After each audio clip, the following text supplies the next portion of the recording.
Hey, what is up, mortals? Rinni here, and before we get into today's video, I'd like to say something. I'd like to let you all know that we have a merch store. Some of the items in it are only available for a limited amount of time. So, if you're interested, go to the description and check it out. Each purchase helps us make more content. Secondly, if you guys didn't know, only 25% of you guys are subscribed to us. So please, hit that subscribe button and click the bell icon. Now with that out of the way, let's get into the video. In this video, we will be explaining Tadaomi Karasuma from the anime Assassination classroom.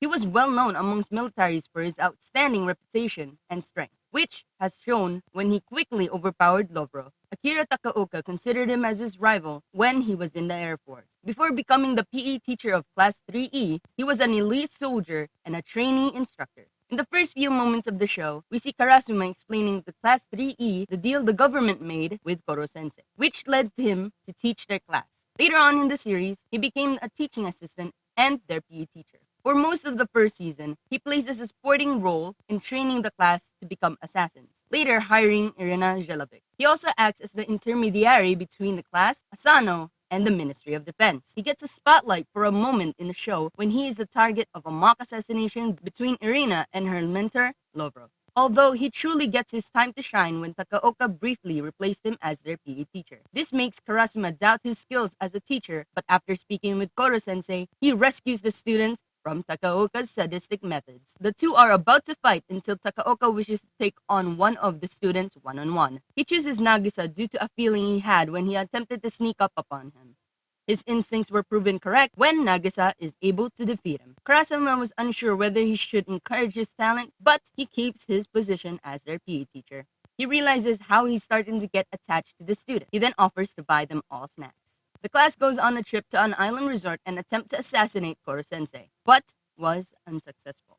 Suddenly, some of the students fall ill to a virus, and Karasuma receives a call from the mastermind who demands that they trade Koro-sensei for the antidote. Karasuma leads the group to infiltrate the hotel and sneaks past the guards in the lobby as Irina uses her distraction techniques. They encounter a professional hitman on the first floor, and he's able to swiftly defeat him. Though the attack's energy and momentum cause them to be injured for a majority of the infiltration. He recovers on the top floor and leads the students to the mastermind. He's shocked when they discover that the enemy is Takaoka, and discovers that he stole funds from the Ministry of Defense to pay for all the hitmen. Although Nagisa does precisely what he wants, he destroys the antidote. Nagisa defeats him in a fight once more, and Karasuma arrested him. After the incident, Karasuma directed efforts to bury Koro-sensei in a cement. But Koro-sensei is able to escape and return to his standard form. Just before they leave the island, the students set up a date for Irina and Karasuma, although he is utterly clueless about their intentions. Irina leaves after telling him about her first skill, and he thinks incorrectly by assuming that she was practicing a new seduction technique on him. In the second season, Karasuma makes their training more intense by introducing free running, which leads to Koro-sensei organizing a game of cops and robbers. Karasuma was able to arrest multiple students quickly, but was frustrated when Koro-sensei let their captured students escape. Their fastest student of the class challenged him, and he accepted.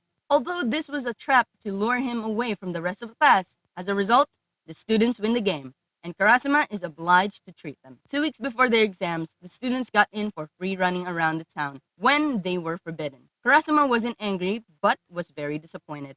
He takes responsibility for their mistake as he thought the class was ready for their training to be more intense. All the students except Karma get bad results. But as Karasuma saw that they had learned from their mistake, he gifted them a state-of-the-art battlesuit to wear in PE class from the Ministry of Defense. Before we get back into the dive, I would like to say that we are only one of the many of the We the Celestial channels, in case you guys didn't know. If you guys have a sugar tooth for great storytelling, please give our What If channels a visit.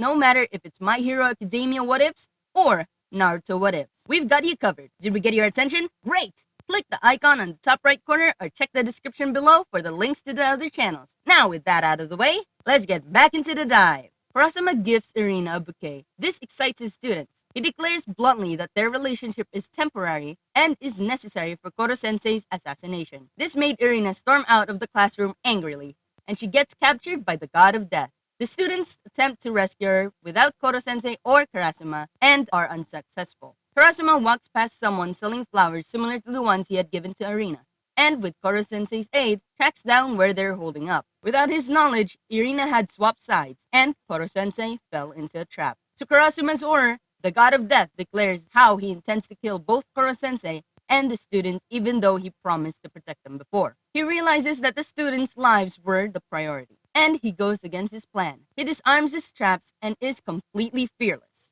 Irina pursues him, but the god of death traps them both. He frees himself and helps Irina after the students tell him to. He catches up with the god of death and engages in a fierce melee combat. He is shot by the god of death's hidden handgun, but he punches him in the groin, which subdues him, allowing him to save the students. During the aftermath, Karasuma requests that the class no longer be put in danger to his superiors, who agrees. During this time, Karasuma hears about the government's master plan to kill Koro-sensei, though it will take time to prepare. Karasuma goes on a business trip to New York and isn't seen much during the rest of the semester. Karasuma tells Koro-sensei not to interview their parents, but is appalled to hear that he disguised himself and did exactly that while he was away. Chairman Asano demanded more money from the Ministry of Defense, and Karasuma unwillingly agreed. Before the second semester ends, we see Karasuma witness Kayano's attack on Koro-sensei, and him listening to Koro-sensei's past. When the school resumed in January, Irina and Karasuma went around the class and asked each student whether they still wanted to assassinate Koro-sensei after learning the truth about his past. The class is almost even split, so Koro-sensei suggests they have a paintball match to decide what the class will do. Karasuma acts as the referee and goes to higher ground so he can see the whole battlefield. Blue team wins, and Karasuma would have preferred that the assassination continues, but accepts the result, telling the students they had until February to save him. After that, they would continue the assassination as usual. The students find a way to save him, but decide to keep it a secret and continue with the assassination. Koro-sensei does his usual shenanigans, though Karasuma believes this is so he can cram in as much time with the students as he could. Irina and Karasuma show their concern for the future of their students. However, they recognize that their feelings are strange, as they should be as professional and detached as possible. Karasuma offers Irina a job at the Ministry of Defense and invites her to stay at his home. 5 days before the assassination, Karasuma spots Koro-sensei working on their graduation album. A dome appears around Class 3E site, and Karasuma tells the concerned students that they can't say a word about what happened that day. 2 days later, the students are still imprisoned and check the dome's perimeters through Craig Hoju's group guard the perimeter. Nagisa pleads with Karasuma to let them go, but he shoves him back and tells them not to cause any more trouble. Nagisa figures out that Karasuma helped them by giving them information and assuring them that he would support their decision. 3 days later, Karasuma masterminds the students' escape and asks Irina to assist him. He set it up by giving Hoju false intel on the students, telling him that they are weak. He visited their classroom and pleads to the students that they remember the basic assassination rules when fighting Hoju, as he's very skilled. The students defeat Hoju, and Irina and Karasuma go to their classroom but are forced to watch Koro-sensei go against the god of death and Shiro. They have both been modified to have superhuman strength. Koro-sensei defeats the two but is incredibly exhausted. In his final moments, Koro-sensei tells Karasuma to look after the students after they graduated. He says his name for the first time, then he's finally assassinated by Nagisa. After his death, Karasuma prevented the Japanese self-defense force from entering the school, which gave the students time to mourn. And he hired bus for the students to use after their graduation. The students kept some of the award money to pay for their education and buy the mountain and classroom, but they also gave a portion to Karasuma as thanks for all he had done for them. 7 years later, Karasuma married Irina and is highly ranked in the Ministry of Defense. He comments on how Irina hasn't changed since they taught the students and wonders how they are doing. It is also revealed that the two have a daughter who is of kindergarten age. Karasuma is a well-dressed young man, always dressing in a professional black business suit, including a white shirt and a black tie. He has styled spiky hair and piercing dark eyes.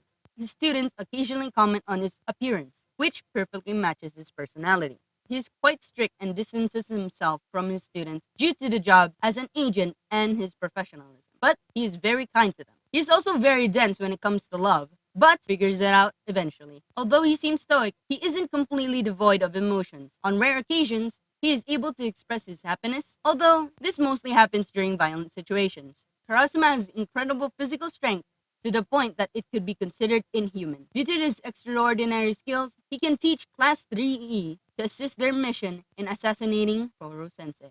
Hidden behind his calm demeanor, He has the desire to fight and enjoys this as he is on the offensive. But be it hunting down the students in Cops and Robbers, to go face to face with the god of death, Koro-sensei reveals that the reason for his strength is the deep rage hidden inside his heart. Although the meaning behind this statement is unknown, both allies and enemies considered him one of the strongest humans alive, which is the peak of his physical ability. Combat armed amateurs, his former comrade, and even the god of death. He is also an expert weapon specialist and is well versed with numerous weapons. From melee to ranged weapons, he can use each weapon to the best of their ability. He has an immense endurance, can withstand gas potent enough to bring down an elephant, and recover faster from its effects. Karasuma's smile is incredibly intimidating and frightens those who sees it for the first time. His smile alone was able to tame trained Doberman dogs without any resistance. Thank you all for watching this video to the end. Now, there are a few more things I'd like to go over before the video ends. Firstly, I'd like to let you all know that we have a merch store. Some of the items in it are only available for a limited amount of time. So, if you're interested, go into the description and check it out. Each purchase helps us make more content. Secondly, I'd like to thank our $5 and up Patreon supporters to fund these videos. On behalf of We the Celestials, I'd like to thank the writer for this video and the audio and video editors for this video. Their details are in the description below. If you're a voice actor, editor, writer, or you're interested in becoming one of those, go to the Discord that is in the description of this video and hit up the head of one of those areas. We're always looking for new members to join us. That's it from us for today's video. Thank you all for watching, and don't forget to hit that subscribe button if you're interested. And hit the like button if you like the video. Until next time, peace out, mortals. Have a fantastic day.